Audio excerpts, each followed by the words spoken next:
All right, hey, this is Act 2 of the podcast. We're getting right back into it. If you missed Act 1, go back and listen to that thing. Otherwise, this isn't going to make any sense. Okay, see ya. All right, I'm back. It's going to sound like I got a ding-dong in my mouth because I've got these cough drops going now. And boy, do I need them. Throat is on fire. This is now 2 weeks, 2 days of this nonsense. And I may sound better, and physically I feel better, but the coughing, the congestion, still there to some degree. This is a humdinger. Holy shit! And then when I'm laying in bed, I'll still have these violent coughing attacks. But if I have these cough drops, then I don't cough. They really work. And cue Bob telling us to get the brand of cough drops that he likes. Because every time I say this, he says that. He's like, oh, every time I talk about these cough drops, he's always like, oh, you got to try Fisherman's Wharf or whatever the fuck. Yeah, we know. Why don't you tell me that I don't have audio? I'm laying in bed, and in order to avoid a coughing attack, like right now I feel like one is coming on. If I got these cough drops, it numbs everything in my mouth and it goes away. So, and for some reason these fits happen while I'm laying in bed. So bad that like my eyes get bloodshot. I mean, it's bad. So lately I've been falling asleep with one of these hard-ass cough drops in my mouth. And I thought it sounded dangerous. And then I laid down to go to bed, and I put one in my mouth, and Pooh Bear goes, are you going to sleep with a cough drop in your mouth? I go, yes. She goes, it sounds like that could kill you. I said, yeah, you're right. I mean, I don't know if this cough drop is big enough to block my windpipe. But she's right. And I said, it's worth it, though. She's like, it's worth your life? I go, absolutely.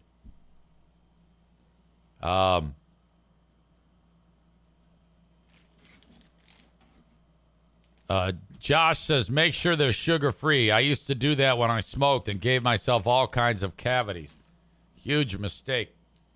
Really? How many of those did you eat? How many candies did you eat, you fucking asshole? Jesus Christ. Okay. First ingredient, corn syrup. I think is that sugar?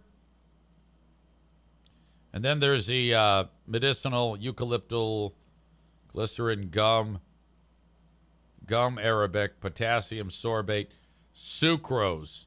That's sugar. And then water. So, yeah, I don't think they're sugar-free. I think I'm fucked. I don't even give a shit. Man Bun Chris says some segment. Which one? What are you talking about? So, anyway, Pooh Bear is like worried that I'm actually going to die when I'm laying there in my bed. And so then I wake up. And it's like an hour later, and the thing is still on the side of my mouth. And holy fuck, that's a weird-ass feeling. Everybody's giving me shit now over this, over reading the ingredients of the goddamn package. Look, I was just trying to see if they were sugar-free because fuckface indicated that all of his teeth fell out of his head. My God. Thanks so much for your support.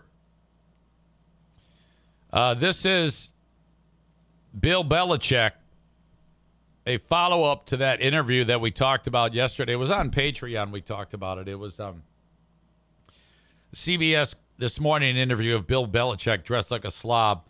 He was doing press for his book, and the reporter from CBS asked how Bill Belichick and his hot chick, girlfriend, 24-year-old girlfriend, how they met. And from off of the side, you hear her say, "We're not talking about that." Well, that was weird. Really awkward. There's an article now. Stand by.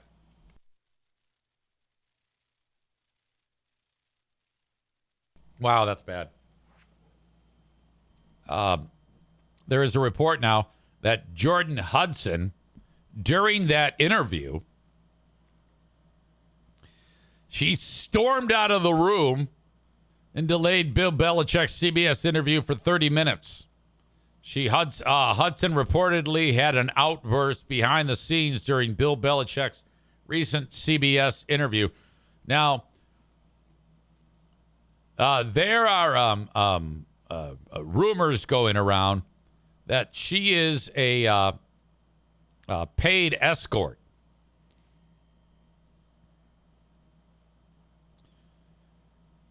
I don't know. I can't say for sure any of that. Let's just analyze this on its surface. So right now we're all looking at a picture of Bill Belichick, who looks like he doesn't look like he's 72. He looks like he's 82. And this chick that he's with might be one of the hottest chicks on the planet. By the way, she's running for some pageant in Maine, like Miss Maine or some shit. I guess she's from there. Whatever.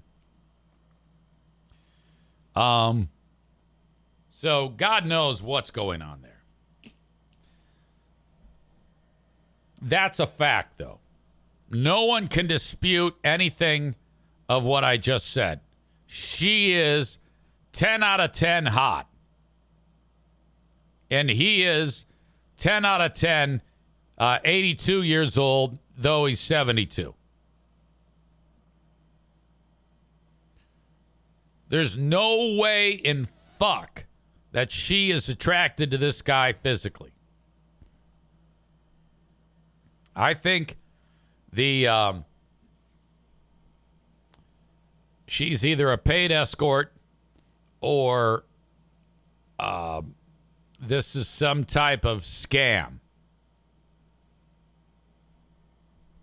Some type of weird manipulation.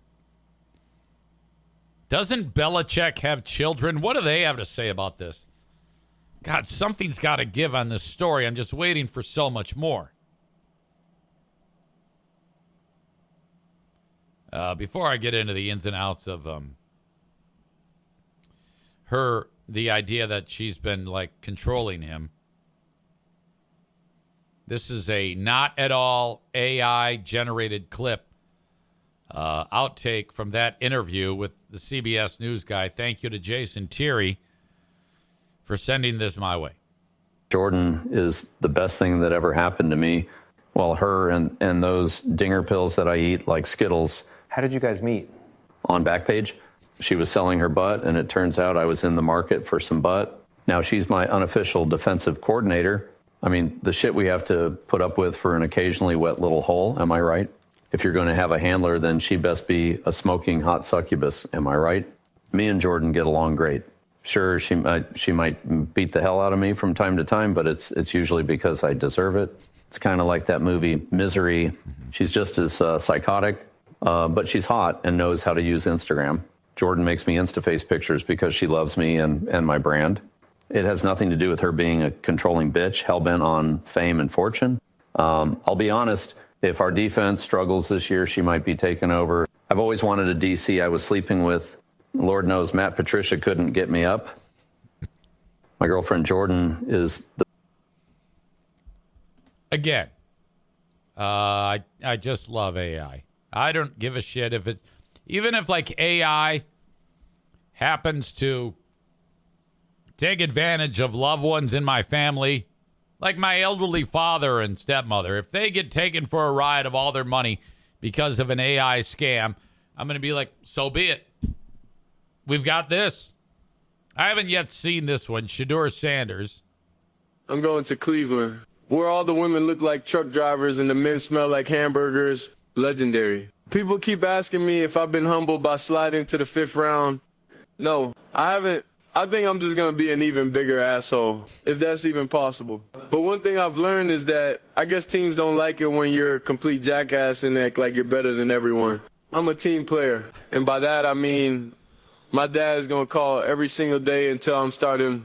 I just hope Deshaun Watson checks out my shitty raps. It's smooth and soothing, perfect for rubbing tugs. Jimmy Haslam and my dad are the same. They're both unshakable in their commitment to putting their egos first, even as it destroys everything they love. I look forward to being part of the weirdest QB room of all time. There's a guy with small hands and a guy that likes having hands rub up on him. I'm going to Cleveland. There was a time when our pal Ryan would be in charge of the EZ or AIEZ messages, where we'd be doing the show together via Zoom, and I told him he had carte blanche to have AIEZ say whatever it wanted to. The problem with that is AIEZ was saying shit that's not as fucked up as what I say now. So if I had an opportunity to say something ridiculous, it may be actually the time taken up by AIEZ, who's not as ridiculous as me. That's the only way to defeat AI. Like if you're a person, let's say someone's ultra famous and they do an AI clip like that, all you can do to diffuse that is say something more fucked up than what AI would say. Man Bun Chris says, I think AIEZ still does oldies in Grand Rapids on the radio. By the way, when I started that trick, I started suggesting after the, because as you remember, I started out on 101.3, and then they fired me because they did a purge of employees, and then they waited 2 months and brought me back. I don't know why. When I started to go on the air there, I didn't say anything. And I started to, now this was before I even knew that AI was a thing. I wasn't even aware of it. And I don't even think it had yet gotten to a point where radio stations were able to utilize AI voices. It wasn't. It was still probably a year away. But I made up a scenario on this podcast, say, and I because people kept hearing it and saying, hey, are you on this station? And I would deny it. And then I started this stupid thread that, iHeart stole my voice, and they're using Robot EZ, and I'm filing suit. And I hung on to that stupid story for, I don't know, a week or two. And then finally just said, yeah, it's me. But the fiction became the truth. I mean, that's actually happening right now. Leave it to radio. Radio, the easiest way, radio is like the proving ground for any type of new technology. Because radio stations are so having a hard time making ends meet that they will do anything to save money. Anything. I wouldn't be surprised if at one point in time, every radio station in America is just controlled by one guy on a keyboard doing one voice. I'm not going to lie. If iHeart came to me and said, Easy, we want to clone your voice and we want to use your voice on all the oldie stations. Or it didn't matter. I didn't even give a shit if it was just 2 stations. I would say, absolutely. Pay me the $100 that you're going to offer me.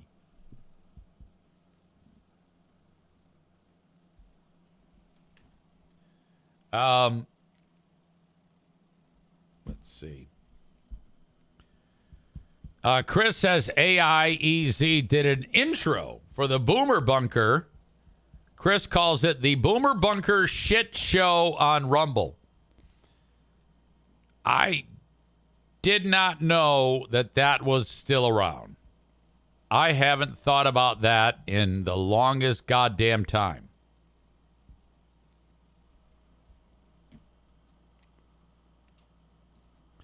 Cole says that one guy needs to be you. I don't know what the fuck you're talking about.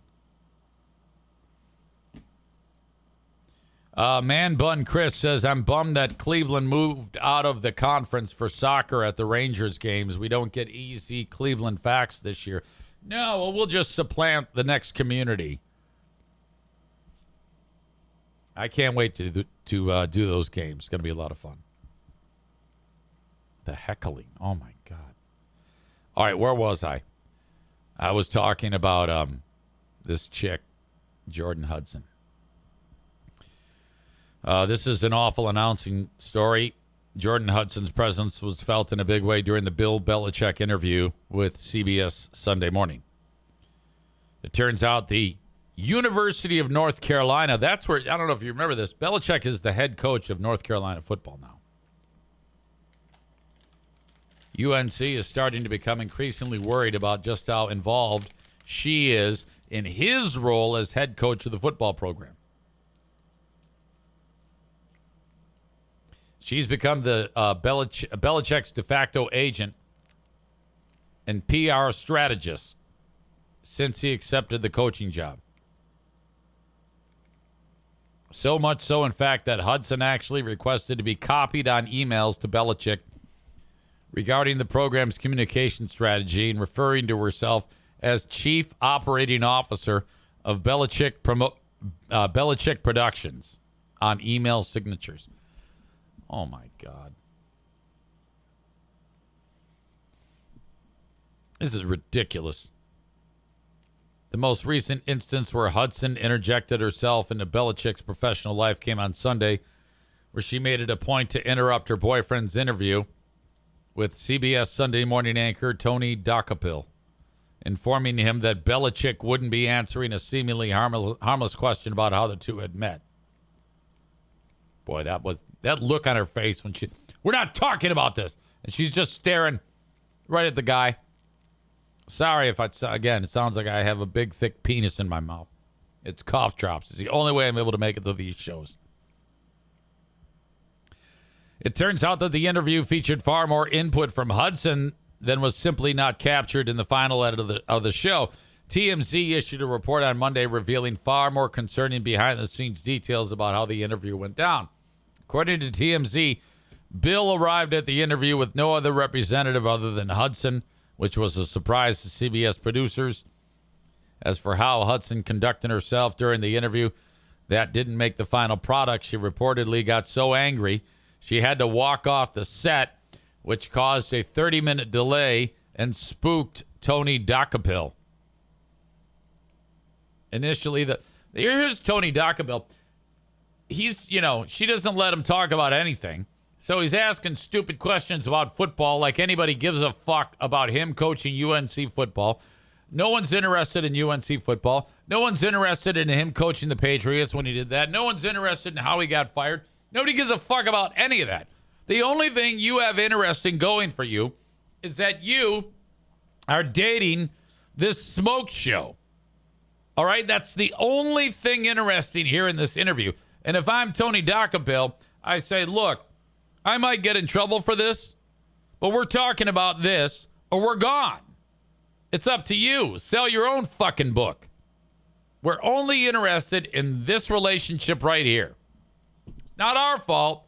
You're the one, an 80-year-old guy walking around with a 24-year-old. Fuck you. That's interesting. Oh, we're not going to talk about that. Why not? It's the only thing worth talking about, you dumb bitch. As a result of these details emerging, TMZ learned from anonymous sources around the UNC program that there is a growing sense that Hudson's involvement could become a problem. She's becoming Yoko Ono. Excuse me. While some, like FS1's Colin Cowherd, seem to believe that Hudson's involvement could seemingly be a positive for UNC. What? How? That, you know what that is? That's radio guy. That's a hot take right there. UNC will benefit from having this crazy bitch hanging around the football office. Despite that, the overwhelming sentiment is that Hudson is far too close to the situation. Not to mention there are obvious questions pertaining to whether she is even qualified to making any PR or market-related decisions for Belichick. Now, I don't know what her background is. It's not like, that always drives me nuts when people think that they can just be an agent or a PR person or into marketing. That's like a skill set.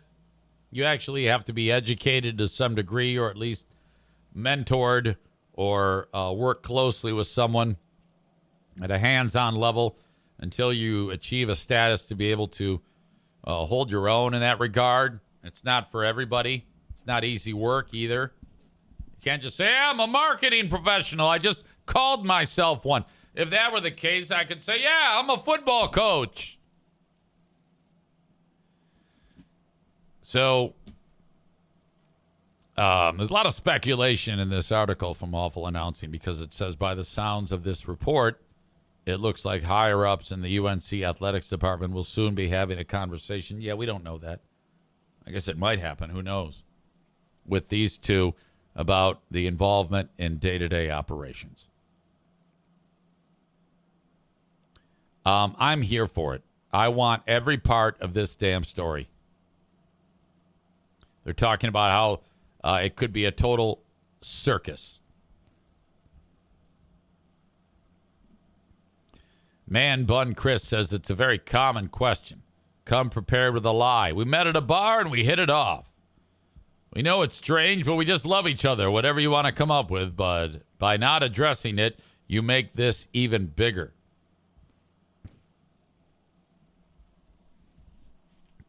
Chris adds, he needs to hit up Free Beer for advice on how to handle the situation. Stand by.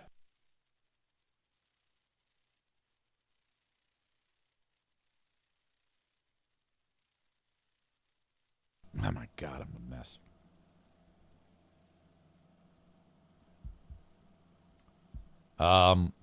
Patrick says, that's just weird.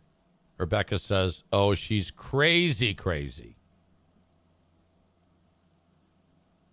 Patrick says, if I was North Carolina, I would look at letting Bill go. I would say, yeah, we're going to keep you, but we're not keeping her. You either fire her, you keep her away from the football office, or you're done. You're out. I don't give a shit how much football you know. And last I checked, without Tom Brady, you were a huge pile of shit, and no NFL team wanted anything to do with you. I think everybody accepts the fact that Brady won the goddamn Super Bowls, not Bill Belichick. All right. But I can't get enough of that story. That's for damn sure.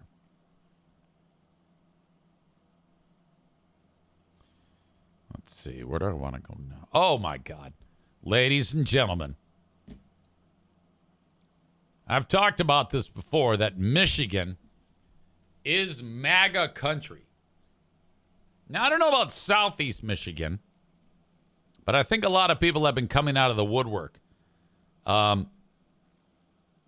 Trump is scheduled as a rally today to celebrate his first 100 days in office. And he's doing it in my old stomping ground. He's actually going to be in the city of Warren, Michigan. Now, I don't know why he's going to Warren. I know they build tanks there in Warren. But, yeah, Trump is actually going to hold a rally for this event. Now, the headlines read that in Michigan, which is the state rocked by his tariffs. I don't know if this is the state where, I I try to always pick the brain of the people that voted for Trump to see if they've been affected by one thing or another. And one of the things I think that would affect things the most is in a person's wallet.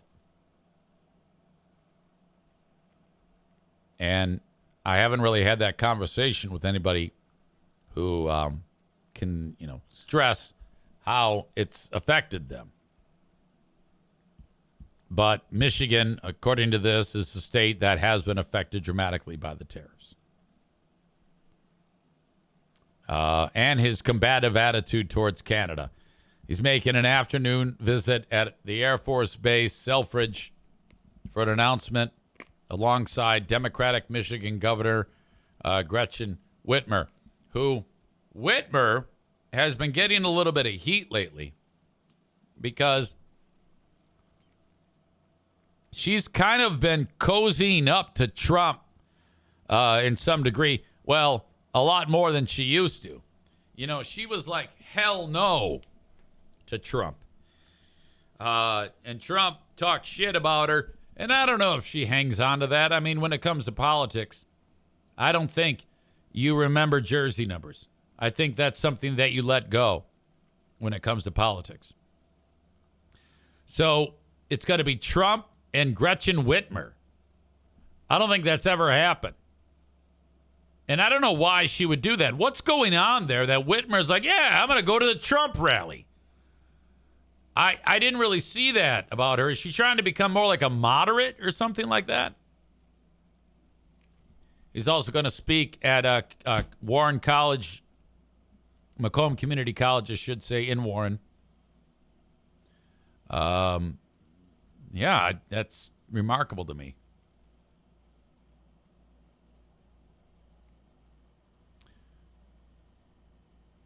Only 4 in 10 Americans approve of how Trump is handling the presidency. And his ratings on the economy and trade are even lower than that. 46% of U.S. adults approve of Trump's immigration policies, with about half of Americans saying he has gone too far when it comes to deporting immigrants living in the country illegally. 33% of Americans have a favorable view of Musk. Musk's done. Remember the Tesla earnings report? When that hit, that's it. He's out. He's going to start to concentrate on that company now. There's talk in this article about how Michigan's unemployment rate has risen for 3 straight months, jumping from 1.3% from March. A few months ago to reaching 5.5% in March. That's among the highest in the nation, far exceeding the national average of 4.2%. Automaker Stellantis halted production at plants in Canada and Mexico after Trump announced a 25% tariff on imported vehicles, which led to temporarily laying off 900 U.S. employees. Industry groups have separately urged the White House to scrap plans for tariffs on imported auto parts, warning that doing so would raise prices on cars and could trigger layoffs and bankruptcy. That seemingly would make the state an odd choice for Trump to hail his own accomplishments. But you got to understand something. A lot of these people that voted for Trump are super dumb. So they might look past that. Meanwhile, a longtime Michigan pollster who might have one of the best names ever, Bernie Porn says, I'm not sure that he is at all interested in doing the smart thing. He is what I would call an in-your-face president, and this is what I'm going to do. I think that's what a lot of people like about Trump. Like, yeah, what he's doing is fucking nuts, but the stupid morons who voted for him, they love that. Trump could say, yeah, I'm going to go have sex with a child. And they'd be like, yeah, that's okay because you're up front and you told us to our faces.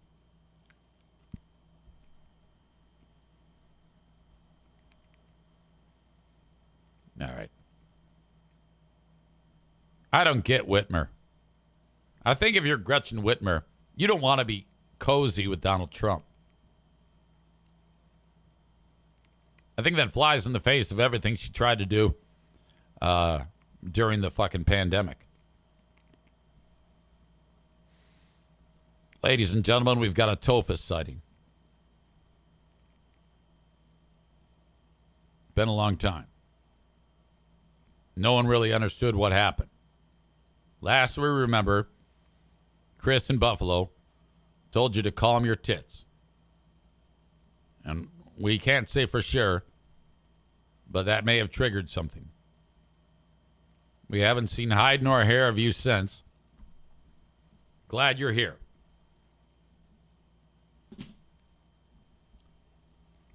Tophus is telling us that that was an unrelated thing. It was a personal issue. Unfortunately, Tophus's brother passed away, and he disappeared after that. I'm so sorry to hear that. We hope you're doing okay.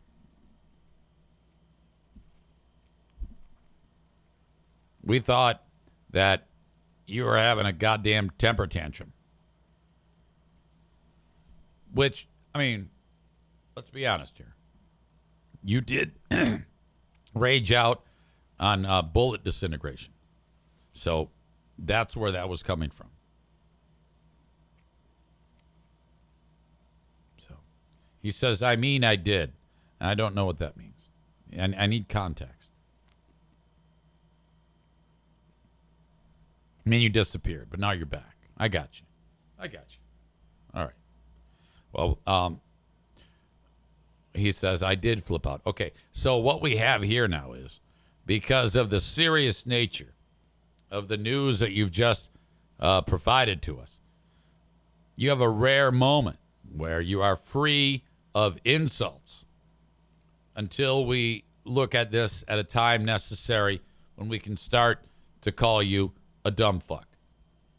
And that is not now. You've done nothing to deserve that type of lambasting.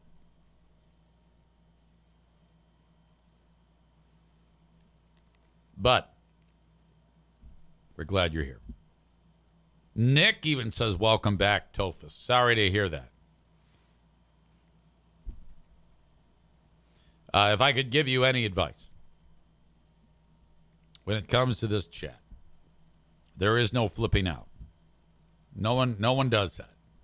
And if you are the type to flip out, you can't do that anymore. No one is allowed to flip out. There is no flipping out allowed in the chat of the Eric Zane Show podcast.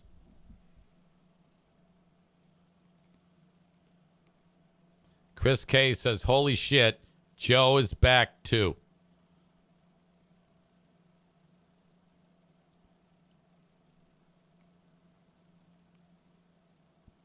Joe Martinez says, I wonder if America is great yet. Well, that depends on who you ask. Okay? If you were to ask Cole, he would say that it is great. These people love the deportation. They love the fact my MAGA audience members get excited when they hear about hardworking immigrants being handcuffed and taken to the hardened prison in El Salvador. Even though they are not criminals, babies in shackles are being sent to that prison.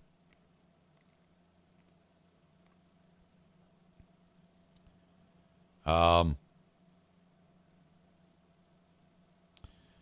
says, that happened during my brother passing. Infection went to his heart and just slowly got him. So the flipping out was partially due to in real life stuff. Okay, we got it.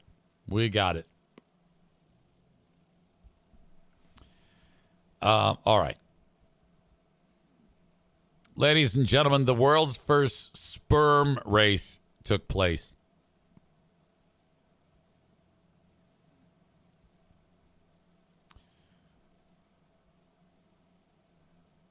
I'm not sure why. I mean, the idea is they're going to spread the word about fertility. And I don't know how this spreads the word about fertility.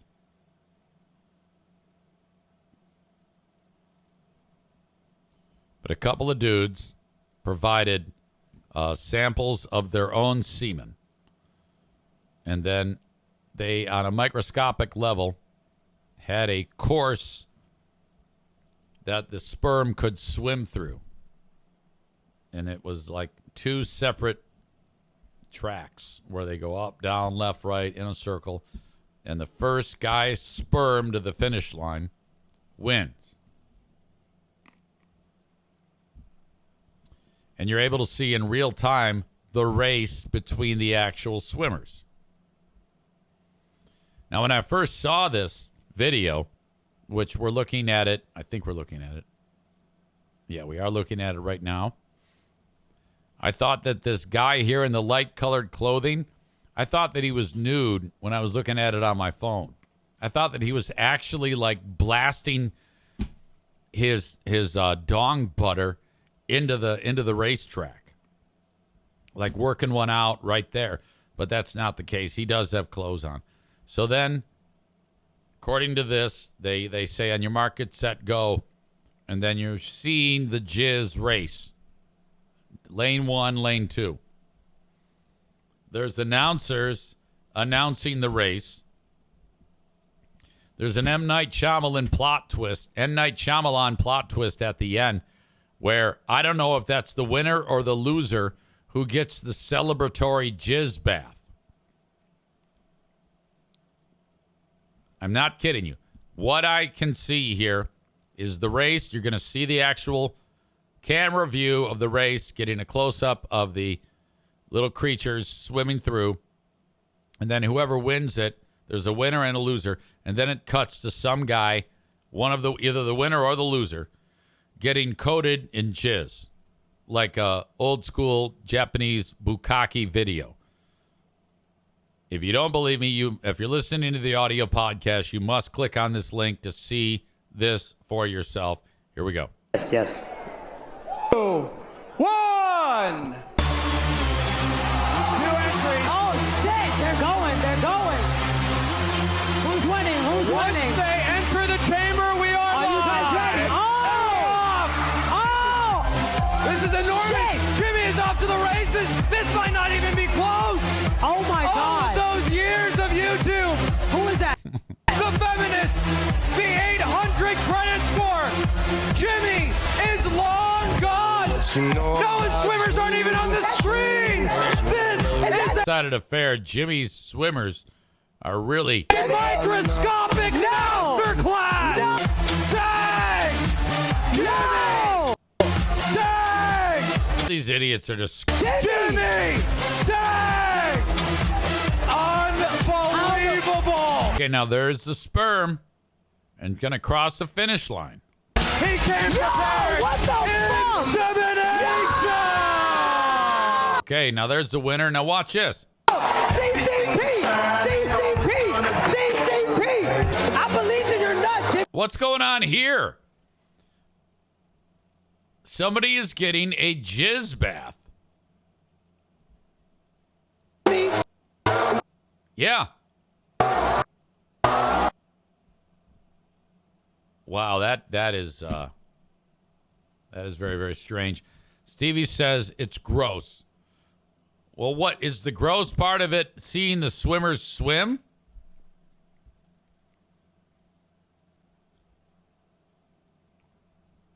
What part of this is the gross part? And if you're doing that, the race can't be gross, right? How about the jizz bath at the end? Stevie, that's what she's saying is gross, the jizz bath. Yeah, that's wild.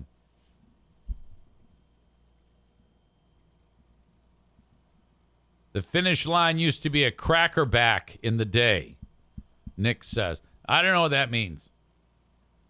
Jeremy says he's really turned on. Tyler says they looked at baby crawling races during sports intermissions and took that to a whole new level.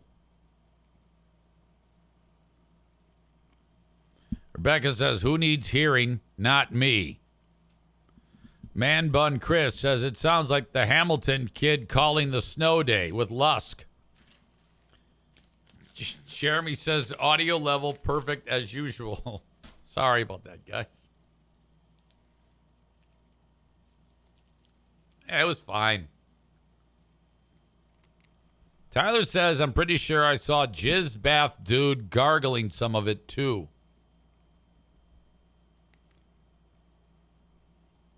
All right. Before I wrap up, I got one more story. I do want to acknowledge show realtor Adam Kasari, driver of the 9K limited late model car at Berlin Raceway with the Eric Zane Show Podcast logo on the roof. If you are thinking about buying or selling a home, reach out to Adam. His phone number is 616-914-4061. That is 616-914-4061.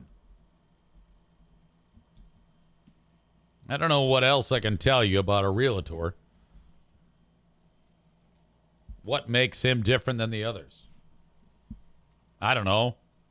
He's young and handsome, and he does a great job. Reach out to Adam at 616-914-4061 if you're thinking about buying a home or selling your home. He can help you every step of the way. Tyler says, how much money would it take you to take a 5-minute jizz bath?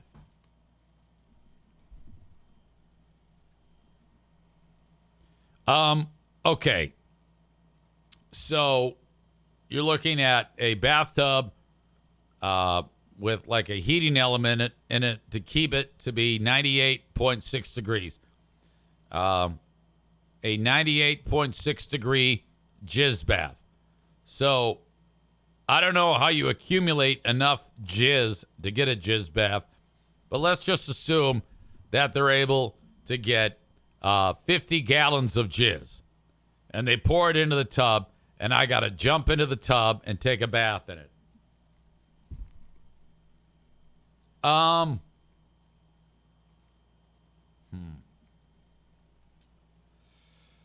would say $500.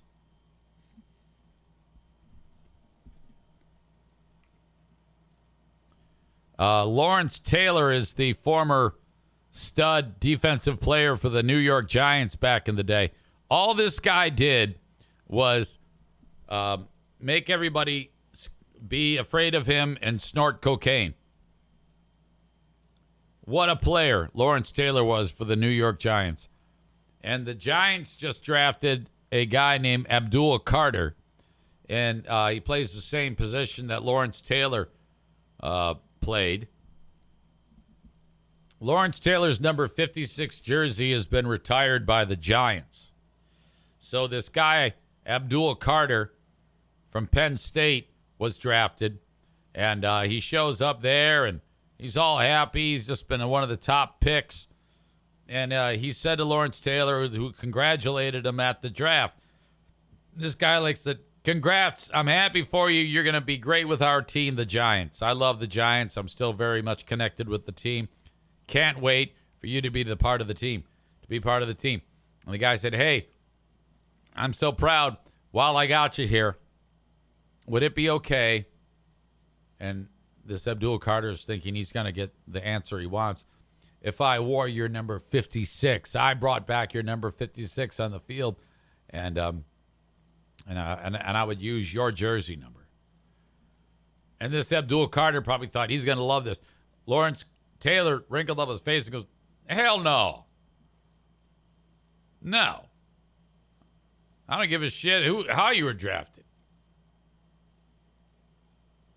He, I guess it was respectfully declined. Lawrence Taylor's longtime agent Mark Lepselter and Carter's agent, Drew Rosenhaus, arranged a phone call over the weekend. Taylor's like, yeah, I want to be supportive, but I don't want you to wear that number. And he came up with a great line that isn't true. He says, I want you to be the player that you are. I want you to make your own legacy. So I'm going to hang on to the number while you create your own legacy. It's you, not me. Now that's a good sidestep that whole thing. Now, but what the truth is, he's like, two things. First of all, fuck you. It's retired for me. And I love me. And another thing, I don't want to risk you fucking it up. What if you wear that thing and you're a huge pile of shit? That's my number, not yours. Fuck you.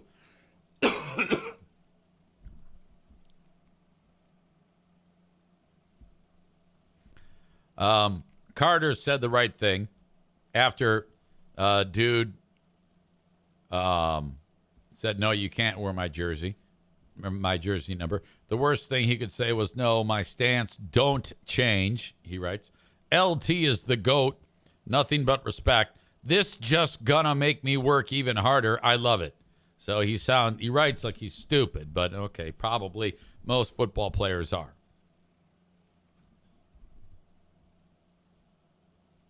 I always laugh at these people that make a big deal about their goddamn number. I guess the only thing that is once you get one, stick with it. Because what if you're great? Then you have built a legacy, goddamn it. That's good, you know? All right. Let's see, any questions, comments, concerns? If you have any candidates for the show's Asshole of the Day segment, I would love your input. You can leave that in the chat.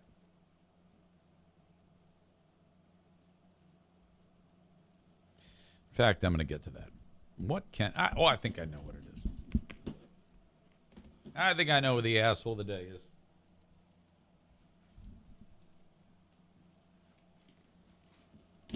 Gotta get the last name because I'm not sure of it. Aha.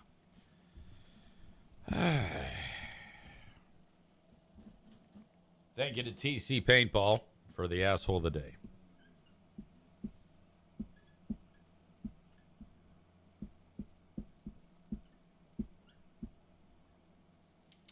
The Asshole of the Day is Jordan Hudson. For all this fucking Bill Belichick nonsense. I don't like her at all. I don't know if there's anything sinister going on there, but I'm just something's wrong. That is my time, but I'm not done podcasting for the day. The Patreon bonus podcast begins, I think, momentarily. I just got to come up with something to talk about. I'm all out of stuff. You folks have a good one, and I'll talk to you on the Patreon. Till then, bye-bye.